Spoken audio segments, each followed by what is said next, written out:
Video like जरूर कर लीजिए और ऐसे वीडियो लगातार फ्री में पाने के लिए चैनल को तुरंत सब्सक्राइब कर लीजिए और बेल आइकन को जरूर टैप कर लीजिए ताकि आगे भी सारे वीडियो आपको मिलते रहे। यूट्यूब में फॉलो करते हैं तो प्लीज ये वाला फ्री टेलीग्राम चैनल जरूर ज्वाइन कर लीजिएगा। सारे नोटिफिकेशन सारे अपडेट यहीं पे आते हैं, ध्यान रखिए।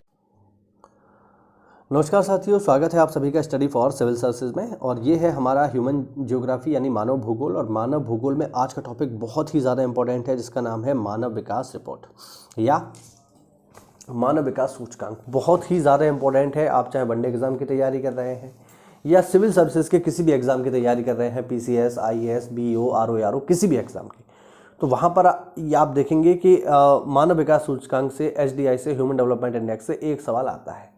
पहला तो उसका जो इंडेक्स आता है हर साल उसमें रैंकिंग ही पूछ लेता है, भारत का रैंकिंग क्या है, पहले नंबर पे कौन है, लास्ट पे कौन है। या फिर दूसरा सवाल ये भी पूछ लेता है कि ये इसका जो कोर सिद्धांत है वो क्या है, एक इसको किसने दिया है, क्या क्या इंडिकेटर्स होते हैं इसके, वो सब पेपर में आता है। तो चलिए देखते हैं। सबसे पहला तो इसको दिया किसने है, ये बहुत इंपॉर्टेंट है। तो पाकिस्तान से बस एक ढंग की चीज़ यही निकली है इतिहास में अब तक, वो है HDI, ह्यूमन डेवलपमेंट इंडेक्स। और इसको दिया एक पाकिस्तानी अर्थशास्त्री महबूब उल हक ने। बस यही मैं समझता हूँ एक उपलब्धि है पाकिस्तान के नाम।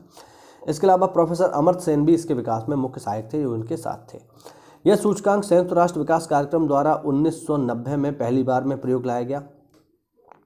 इस सूचकांक में प्रति व्यक्ति आय के साथ साथ जीवन प्रत्याशा, शिक्षा, साक्षरता, स्वास्थ्य सुविधा जैसी सामाजिक सूचकांकों को शामिल किया गया है। मानव विकास सूचकांक 3 चरों पर आधारित है जिनका मान 0 से लेकर 1 के बीच होता है। इसमें बेसिकली 3 चीज़ हैं, ये ध्यान रखना। 3 इंडिकेटर है। पहला ये 3 है, ठीक है। देखो, पहला है जन्म के समय औसत जीवन प्रत्याशा। जीवन प्रत्याशा का मतलब है कितने लोग जीवित रहते हैं, जो लोग जन्म लेते हैं उनमें कितने लोग जीवित रहते हैं, पहला ये है।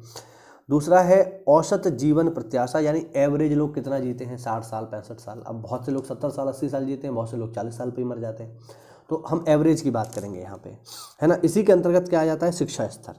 शिक्षा स्तर का मतलब क्या है, 2/3 भार वयस्क शिक्षा को तथा 1/3 भार प्राथमिक शिक्षा व तृतीयक स्कूलों में संयुक्त नामांकन अनुपात को दिया गया है।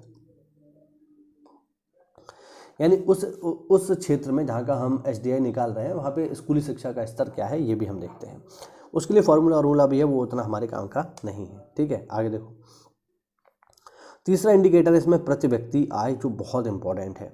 प्रति व्यक्ति आय का मतलब है कि ऑन एन एवरेज, जैसे मान लीजिए प्रति व्यक्ति आय क्या होता है मैं आपको समझाता हूँ।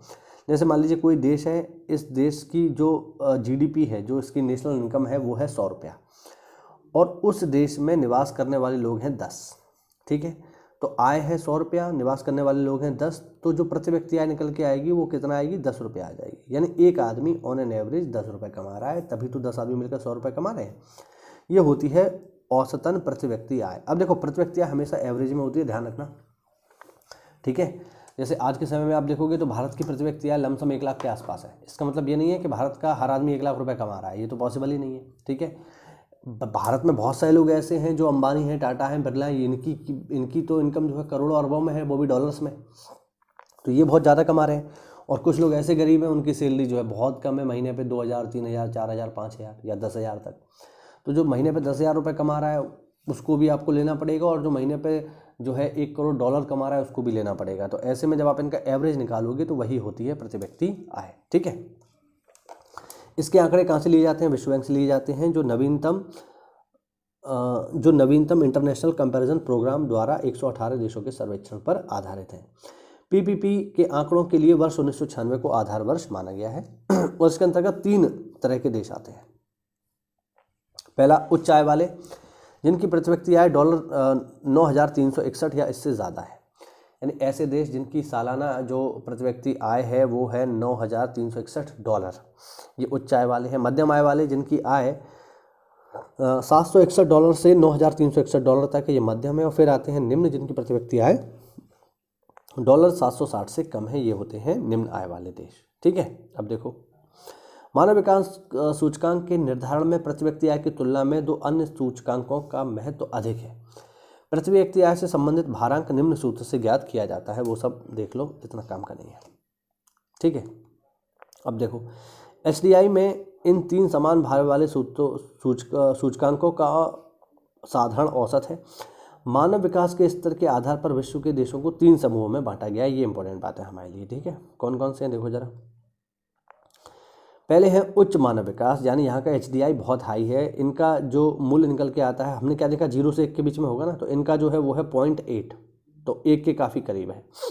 फिर आते हैं मध्यम, जिनका है 0.5 से 0.79 तक, और फिर आते हैं निम्न, जिनका 0.5 से भी कम है।